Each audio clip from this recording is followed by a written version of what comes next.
5G mobile வாங்கலான்னு இருக்கேன். எப்படி மொபைல் வாங்குறதுன்னு ஒரு நண்பர் கேட்டிருக்காரு. ஸோ நீங்கள் ஃபஸ்ட்டு உங்களுக்கு பிடிச்ச brand name iQOO, Vivo, Realme அப்படிங்கிறத மென்ஷன் பண்ணுங்கள். அதில் உங்களுடைய ப்ரைஸ் பாயிண்ட் எவ்வளோ செலவு பண்ண முடியுங்கிறத நீங்கள் சொன்னீங்கன்னா அதுக்கு தகுந்த மாதிரி நான் வீடியோ மேக் பண்ணுறேன். அடுத்த நண்பர் பார்த்தீங்க அப்படின்னா மோட்டோவில் ஒரு பட்ஜெட் செக்மெண்ட்டில் ஒரு மொபைல் கேட்டிருக்காரு. ஸோ பட்ஜெட் செக்மெண்ட்டில் மோஸ்ட்லி கேமிங்க்கு ஓகேவாக இருக்காது, பட் உங்களுக்கு டே டு டே லைஃப்பில் ஓகேவாக இருக்கும்.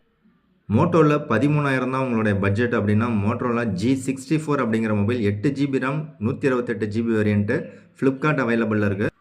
இதில் உங்களுக்கு மீடியாடெக் டைமென்சிட்டி 7025 அப்படிங்கிற சிப்செட் இருக்குது. 6000 mAh பேட்டரி, 33 வாட் சார்ஜர் டப்பாவில் இருக்குது.